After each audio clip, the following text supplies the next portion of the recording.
Welcome to ancient tales. तमाम देखने और सुनने वालों को मेरी तरफ से सलाम। मेरी आपसे दरख्वास्त है कि अगर आपने अभी तक चैनल को सब्सक्राइब नहीं किया तो सब्सक्राइब करके बेल आइकन को प्रेस कर दें ताकि मेरी नई आने वाली वीडियोस आप तक बआसानी और टाइमली पहुंचती रहें। चलिए आज के टॉपिक की तरफ बढ़ते हैं। हमारा आज का टॉपिक है मसीहा बिन यूसुफ और मसीहा बिन दाऊद। ये आर्टिकल जो मैं आपसे शेयर करने जा रहा हूँ, इसकी राइटर शाजिया लुइस हैं।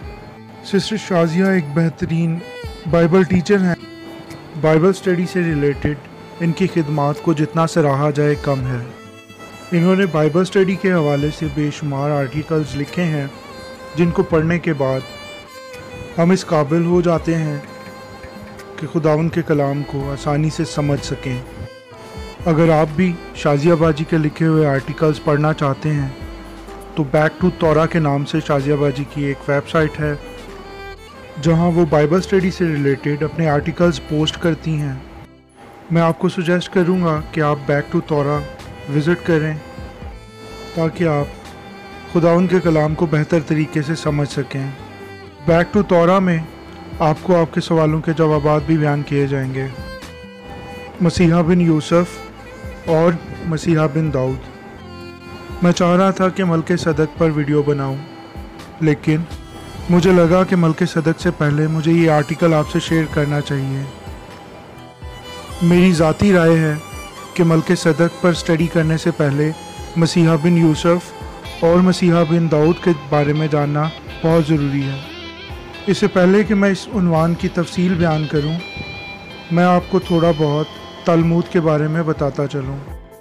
रवायती यहूदियों का ईमान है कि खुदा ने जब मूसा को तौरात दी थी तो वो एक तहरीरी तौरात है जो कि हमारी और यहूदियों की बाइबल का हिस्सा है। दूसरी ज़ुबानी तौरात है जिसको तलमूद कहते हैं। दो किस्म की तलमूद दस्तयाब है। एक बाबल की तलमूद क्योंकि वो बाबल में लिखी गई थी, और दूसरी यरूशलेम की तलमूद। यरूशलेम की तलमूद ताइब्रीस में लिखी गई थी, मगर फिर भी ज़्यादा मुतासिर कुन बनाने के लिए यरूशलेम से जोड़ दी गई। उर्दू में जो तलमूद का तर्जमा मुयस्सर है वो मुकम्मल तर्जमा नहीं, बल्कि इधर उधर से तलमूद के कुछ हिस्से हैं। तलमूद में रबियों की कलाम पर बहस और आयतों की तशरीह है। अगर आप मेरी वीडियो में मिशना या मिद्रास जैसे लफ्ज़ सुने तो समझ जाएं कि मेरा इशारा तलमूद की तरफ है, क्योंकि ये तलमूद के हिस्से हैं। मिशना उन्वान के मुताबिक मुरतब है, जैसे कि सबत और फसा वगैरह। इसमें शरीयत से मुतल्लक कानून व कवायद शामिल हैं, और साथ में रबियों और इनके शागिर्दों के दरमियान होने वाली बहस भी मौजूद है। मिद्राश कलाम की तशरीह है। इसके अलावा एक सूफियाना या पुरस्रार इल्म भी है जिसको यहूदी कबाला कहते हैं। इसको बाज़ यहूदी फ़िरक़ों में तीसरी पोशीदा तौरात भी कहा जाता है। इसकी एक किताब ज़ोहर है। तलमूद की किताब से कलाम को समझने में बेहतर मदद मिलती है। अब अपने उन्वान पर बात करते हैं। सालों साल से यहूदी मसीहा के आने पर बहस करते आए हैं और कलाम की खोज करते आए हैं कि कब मसीहा पैदा होगा और कब इसराइल पर अपनी बादशाहत कायम करेगा। यहूदियों की इब्तदाई जांच पड़ताल के मुताबिक इनका ईमान था कि पुराने अहदनामा की बहुत सी आयात दो तरह के मसीहा की आमद का बयान करती हैं। बाबल की तलमूद सोका 52 में दर्ज है कि कुछ रबियों के मुताबिक कि मसीहा की दोनों आमदें एक ही मसीहा की तरफ इशारा करती हैं। मेरी आपसे दरख्वास्त है कि वीडियो को लाइक कर दें और चैनल को सब्सक्राइब करके बेल आइकन को प्रेस कर दें ताकि मेरी नई आने वाली वीडियोस आप तक बआसानी पहुंचती रहें। मगर कुछ के मुताबिक दो तरह के मसीहाओं ने आना था, एक मसीहा बिन यूसुफ और एक मसीहा बिन दाऊद। कदीम रबियों के इल्म के निचोड़ के मुताबिक मसीहा बिन यूसुफ ने पहले आना था और दुख तकलीफ़ उठाना था। अगर आपको मालूम हो तो कलाम के मुताबिक याकूब और राखल का पहलौठा बेटा यूसुफ है। जब याकूब ने यूसुफ के बेटों को गोद लिया तो उसने इफ्राहीम को पहलौठे बेटे की बरकत दी थी। जिस की वजह से कभी कभी यहूदी मसीहा बिन यूसुफ को मसीहा बिन इब्राहीम भी कहते हैं। अब इतने सालों के बाद रबी ये कहते हैं कि एक ही मसीहा आएगा जो कि कलाम में दी हुई तमाम बातें पूरी करेगा, मतलब कि दुख उठाएगा मसीहा बिन यूसुफ और आखिर में इसराइल पर अपनी बादशाहत कायम करेगा, यानी मसीहा बिन दाऊद। आप पैदाइश 29वें बाब से लेकर 50वें बाब तक याकूब और उसके ख़ानदान की कहानी पढ़ सकते हैं। पैदाइश 49वें बाब के मुताबिक जब याकूब ने अपने बेटों को बरकत दी तो उसने यहूदा और यूसुफ को बरकत देते हुए जिन अल्फाज का इस्तेमाल किया वो मसीहा की तरफ इशारा करते थे। आप मेरे साथ पैदाइश 49वें बाब की 10वीं आयत देखें, जिसमें यहूदा के लिए याकूब ने कहा, यहूदा से सल्तनत ना छूटेगी और ना उसकी नस्ल से हुकूमत का असा मौकूफ़ होगा जब तक शलो न आए और कौमें उसकी मती होंगी। इस आयत में शलो मसीहा है। अब पैदाइश 49वें बाब की 22वीं आयत देखते हैं।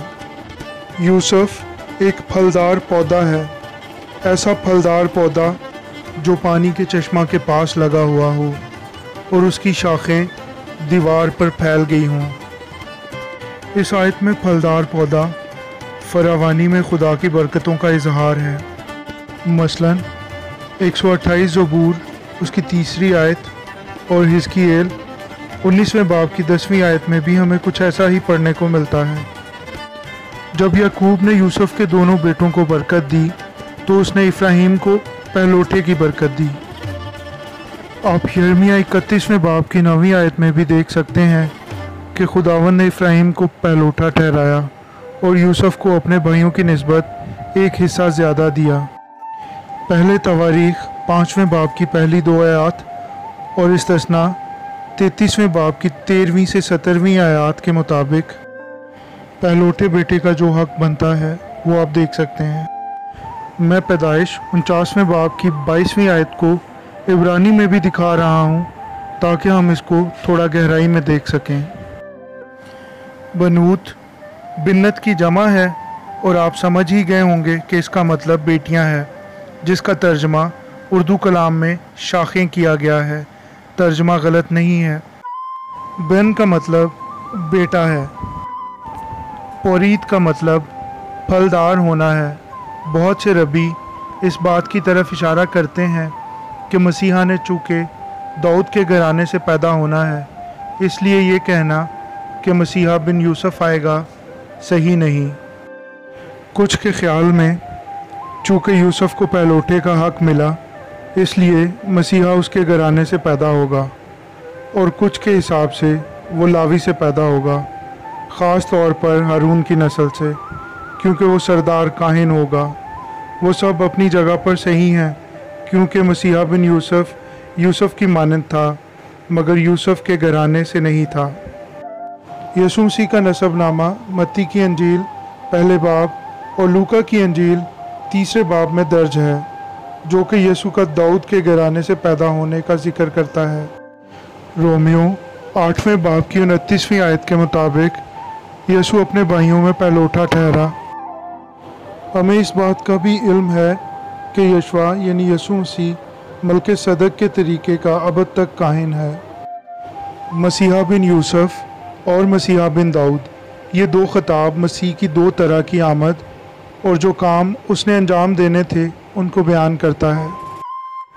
यूसुफ याकूब की बीवी राखल से था और उसके बाकी भाई उससे जलते थे। उन्होंने पहले उसे मारना चाहा और गड्ढे में फेंक दिया, मगर बाद में इस्माइलियों को गुलामी में भेज दिया। उसने दुख तकलीफ़ उठाई, लेकिन आखिरकार गैरों पर दूसरा आला हुक्मरान बन गया। जब बाद में काल की वजह से उसके भाई उसके पास गला ख़रीदने आए तो वो उसको पहचान ना पाए, क्योंकि वो मिस्रियों के भेष में था। जब यहूदा ने यूसुफ से बिन्यामीन की तरफ से माफ़ी मांगी और कहा कि वो बिन्यामीन का ज़ामिन है, इसलिए बिन्यामीन के बदले वो यूसुफ का ग़ुलाम बनने को तैयार है, तो उस वक्त यूसुफ अपने आप को ज़ब्त ना कर सका और अपने आप को अपने भाइयों के सामने बेनकाब कर दिया। आप इस पूरी कहानी की तफसील को पैदाइश 37वें बाब से 45वें बाब में पढ़ सकते हैं। क्या आप मसीह और यूसुफ की कहानी में मुशाहबत तलाश कर सकते हैं? थोड़ी बहुत मुमासलत मैं पेश कर देता हूँ। वैसे ही जैसे कि यूसुफ के भाई इससे जलते थे, यशवा यानी यसु मसीह से इसके भाई यहूदी जलते थे। यूसुफ के भाइयों ने उसको बेच दिया, मसीह यसु को उसके अपनों ने बेच दिया। यूसुफ ने दुख तकलीफ़ उठाई और मसीह यसु ने भी गैरों के हाथों तकलीफ़ उठाई। यूसुफ को सारे मिस्र का मालिक बना दिया गया, वैसे ही यसु भी गैर यहूदियों का मालिक है। यूसुफ ने मिस्री के बहरूप में अपने भाइयों के दिलों को टटोला और यसु के बारे में कहा गया है कि यहूदियों की सख्त दिली की वजह से वो इसराइल के दोनों घरानों के लिए सदमा और ठोकर का बायस होगा। यहूदा अपने भाई बिन्यामीन का जामिन बना और यसु आखिरी दिनों में अपने भाइयों यानी यहूदियों का जामिन बनेगा। जैसे यूसुफ ने अपने आप को अपने भाइयों के सामने बेनकाब किया और अपना आप उनको दिखाया, वैसे ही अब यसु अपने आप को बेनकाब कर रहा है ताकि उसके अपने उसे पहचान सकें। हम मसीहियों ने अपनी रसूमात से यसु को गैर यहूदी का निकाब पहना दिया था, हालांकि वो बजाते खुद यहूदी था और उसने सब कुछ यहूदियों को खुदा के दिए गए अहकामात के मुताबिक ही किया था। कलाम में यसाया 53 बाब, ज़िक्रिया 9वें बाब की 9वीं आयत और 12वें बाब की 10वीं आयत, ज़बूर 22 और दीगर कई आयात मसीहा बिन यूसुफ की तरफ इशारा करती हैं। और दूसरा शमूएल 12वें बाब की 7वीं से 13वीं आयत, यसाया 11 और 9 बाब और दीगर कई आयत मसीहा बिन दाऊद की तरफ इशारा करती हैं। आप खुद कलाम में से इन हवालों को पढ़ सकते हैं। हम मसीह की दोबारा आमद के मुंतज़र हैं और यहूदी भी, जो इसराइल पर अपनी हुकूमत कायम करेगा, यानी मसीहा बिन दाऊद। अब यसु मसीह को बेनकाब करने का वक्त है। क्या आप मेरे साथ मिलकर यसु को उसके भाइयों के सामने बेनकाब करने में मदद करेंगे? आपने कलाम में से पढ़ा होगा जब यसु से उसके शागिर्दों ने पूछा। अमाल पहले बाब की 6वीं और 7वीं आयत में यूँ लिखा है, बस उन्होंने जमा होकर पूछा कि ऐ खुदावन, क्या तू इसी वक्त इसराइल को बादशाही फिर अता करेगा? उसने उनसे कहा, उन वक्तों और मियादों का जानना जिन्हें बाप ने अपने ही इख्तियार में रखा है तुम्हारा काम नहीं। कुछ इसी किस्म का पैगाम पौलुस रसूल ने रोमियो 11वें बाब में भी देने की कोशिश की है। यसु ने जब दोबारा आना है तो वो ना सिर्फ यहूदियों को बल्कि उन तमाम को जो उस पर ईमान लाएंगे जहन्नम की आग से बचा लेगा। क्या आपका ईमान उस पर है?